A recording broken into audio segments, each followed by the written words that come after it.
Salut à tous et bienvenue sur notre chaîne. Aujourd'hui nous parlerons de Pedro Queado dans Mara, une femme unique. Alors si vous mourrez d'envie de connaître la vie et les circonstances de la mort de Pedro, regardez la vidéo jusqu'à la fin et vous ne serez pas dessus. Mais avant de commencer, si vous êtes nouveau, n'oubliez pas de vous abonner à la chaîne et d'activer la cloche de notification pour ne manquer aucune de nos prochaines vidéos.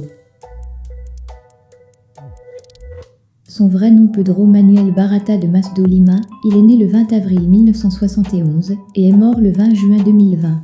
C'était un acteur portugais-angolais, surtout connu pour ses apparitions dans des telenovelas au Portugal. Il a également été nageur olympique et a représenté l'Angola en 1988 et 1992 aux Jeux olympiques d'été. Pedro Lima a participé à plusieurs compétitions de natation, mais n'a jamais avancé dans les préliminaires. En 1988, il a été disqualifié du 50 mètres nage libre masculin, a terminé 62e du 100 mètres nage libre masculin. Pedro Lima a également remporté une médaille d'or et de bronze aux Jeux africains de 1991. Il a gagné la médaille d'or du 50 mètres nage libre masculin et le bronze du 100 mètres papillon masculin. En 2018, Lima détenait 2 records nationaux pour l'Angola, le record du 50 mètres nage libre établi aux Jeux africains de 199 avec 23,98 secondes et le record du 100 mètres d'eau avec 59,30 secondes. Après avoir été invité à animer une émission de télévision sur le cinéma intitulée Magazine, il a eu des rôles dans des feuilletons portugais comme O Último Beijo, Ninguém Como Tu, Fala-me de Amor, Ilha dos Amor et Outra. L'acteur Pedro Lima a été retrouvé mort le samedi 20 juin 2020 sur la plage d'Abano, à Guinco, Casquet. Il avait 49 ans. La nouvelle a été annoncée par TVI 24 et confirmée au public par une source officielle de la chaîne de télévision. TVI adresse à la famille, en ce moment d'immense douleur, ses plus sincères condoléances. Pedro était l'un des acteurs les plus polyvalents de sa génération, et un travailleur dans cette industrie, au cinéma, au théâtre et à la télévision. Toujours disponible, toujours amical, toujours prêt à travailler, déclarait TVI dans une déclaration. Le président de la République, Marcelo Rebelo de Sousa, a présenté ses condoléances à la famille de l'acteur que nous aimions tous, qui a laissé toujours l'image d'un acteur disponible et d'un collègue généreux.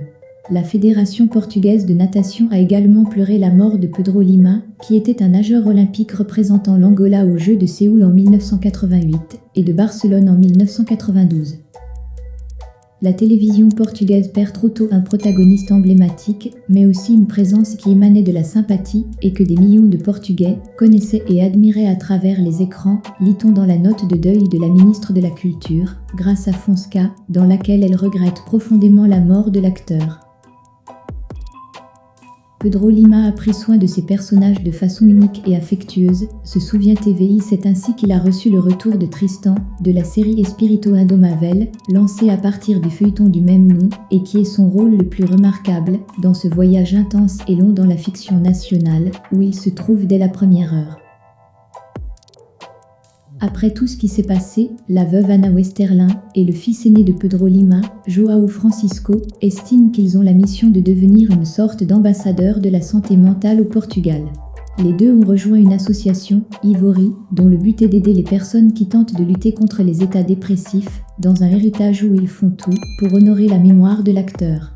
Sous prétexte de cette initiative, la veuve de Pedro Lima a fini par se souvenir des derniers moments de son compagnon et suppose qu'il voulait se soigner et être bien traité.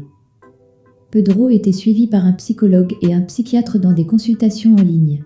Il avait un énorme désir de se soigner. Il y a des médicaments qui ont le suicide comme effet secondaire possible.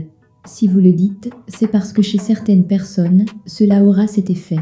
C'est un fait, ce n'est pas une spéculation, dit-elle, en essayant de comprendre pourquoi l'acteur a mis fin à sa vie. Il a été retrouvé mort le 20 juin sur la plage d'Abano, à Casquet.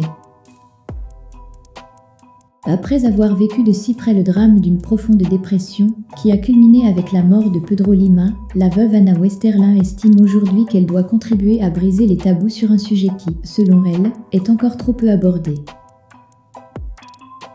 Environ 800 000 personnes se suicident chaque année dans le monde, et c'est la deuxième cause de décès chez les personnes âgées de 15 à 29 ans, a-t-elle écrit, ajoutant qu'il s'agit d'un scénario qui s'est aggravé en raison de la pandémie, et qu'il est urgent d'en débattre.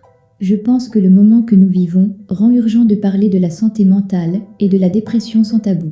Du jour au lendemain, nous avons commencé à compter les contaminations et les décès, nous avons été laissés sans liberté telle que nous la connaissions, vivant dans l'insécurité du futur et piégés dans une paranoïa du présent. Pedro laisse une veuve avec 5 enfants.